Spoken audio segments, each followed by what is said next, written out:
लागी सुने श्रवण मन लाई, ऐसी कथा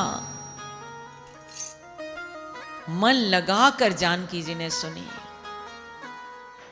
जब भी कथा में बैठे इस चौपाई से शिक्षा लें, अपने मन को वक्ता के पास एकाग्र करके भगवान के चरणों में मन लगाकर उस कथा को सुने तो मन को भाएगी वो कथा।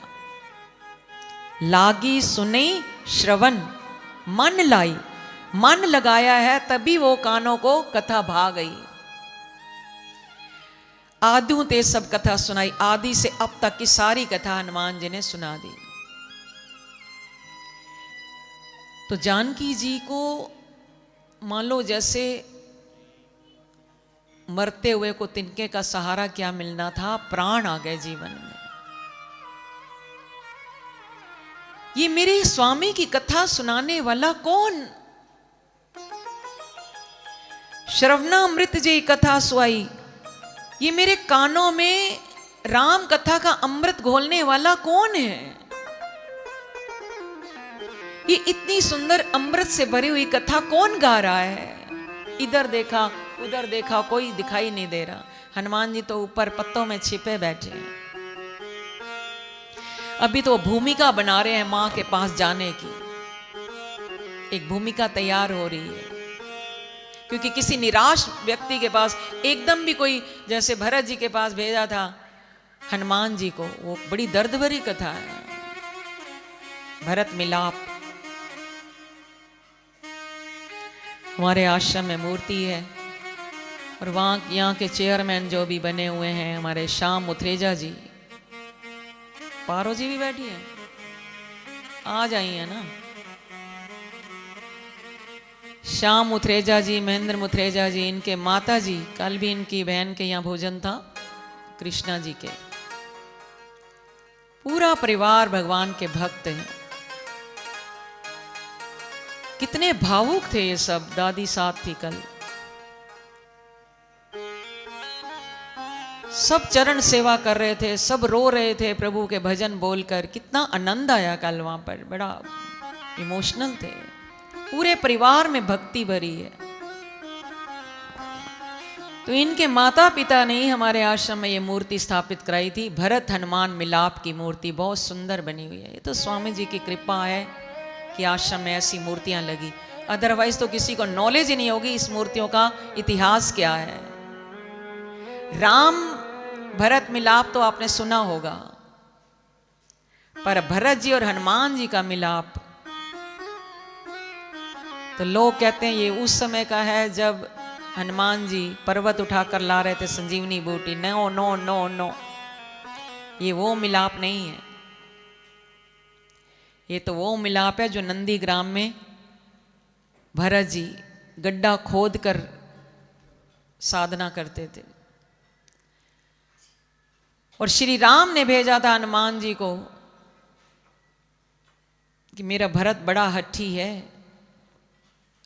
एक दिन भी जाने में विलंब हो गया तो वो आत्मदाह कर लेगा। उसकी ये प्रतिज्ञा थी, तुम जाओ हमारे जाने की सूचना दो।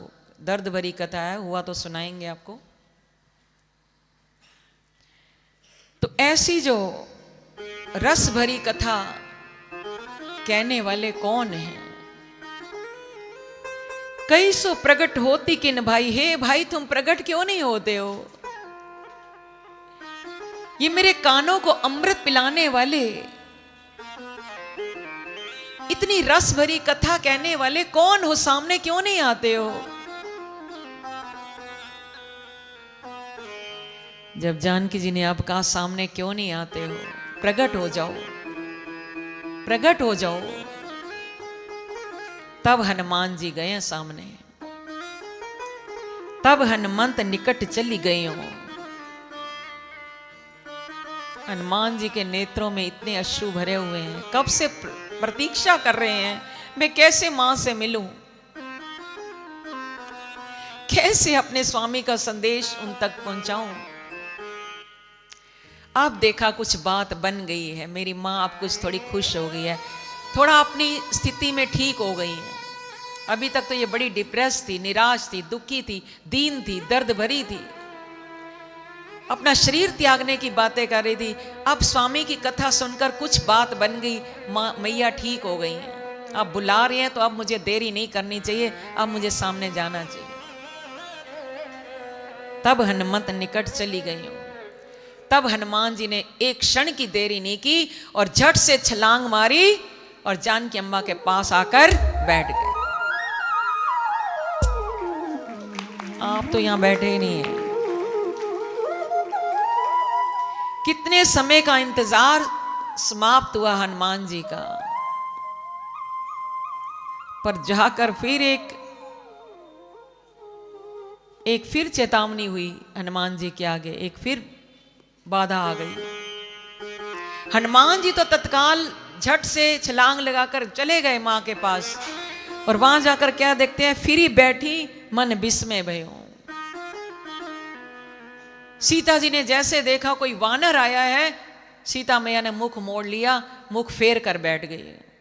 आश्चर्य में डूबकर अपना मुख ही फेर लिया, क्योंकि काली तो हनुमान जी ने बताया, प्रात ले जो नाम हमारा तेई दिन ताई ना मिले यार। वानर को देखकर जैसे कोई हम लोग भी ज्यादा खुश थोड़ी ना होते हैं, डरते ही हैं। अभी मैं आई तब भी यहाँ बहुत सारे वानर, अब हनुमान जी की कथा चल रही है तो वानर दल तो आएगा ही, और यहाँ के वॉचमैन लाठी उठाकर उनको भगा रहे थे। घरों में जंगले बना लेते हैं हम, अभी कुटिया को बंद कराया, जंगला बनवाया, ताकि वानर दल बहुत तंग करता था थोड़ा। तो वानर को देखकर कोई खुश थोड़ी ना होता है ज्यादा। जानकी अम्मा ने मुख मोड़ लिया तो हनुमान जी ने सोचा ये और क्या चक्कर पड़ गया, मां के पास भी आया और मैया मुख मोड़ रही हैं। मैंने तो सोचा था कोई राम का सेवक आया है मेरे दुख दर्द को दूर करने के लिए, पर पता नहीं मेरी कितनी प्रतीक्षा होगी। हे प्रभु, कब तक मेरी परीक्षा लोगे, कितनी परीक्षा होगी मेरी। जानकी अम्मा फिर दुखी हो गई। हनुमान जी अपनी जगह दुखी हैं कि मां ने तो मुझसे मुख ही मोड़ लिया है, और जानकी अम्बा स्वयं दुखी है। मुझे लगा कि कोई प्रभु का संदेश लेकर आया होगा, ये वानर आकर बैठ गया है। हे प्रभु, कैसे मिलन होगा आपका, कैसे दर्शन होगा आपका प्रभु, बस इतनी कृपा करना।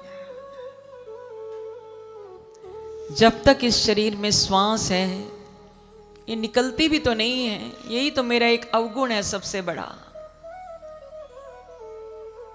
बिचर प्राण न कीन पयाना, ये निकलती भी नहीं है। तो इतनी कृपा करना, जब तक मेरे इस शरीर में श्वासें हैं, एक बार अपना दर्शन जरूर देना। पता नहीं दोबारा मिलन हो या ना हो। तो सीता मैया फिर रोकर प्रभु से प्रार्थना करती हैं,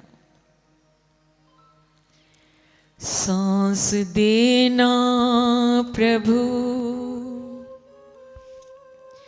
सांस देना प्रभु, इतनी तो कम से कम सांस देना प्रभु, इतनी तो कम से कम, तुमसे मिलने से पहले न निकले ये दम, तुमसे मिलने से पहले न निकले न दम।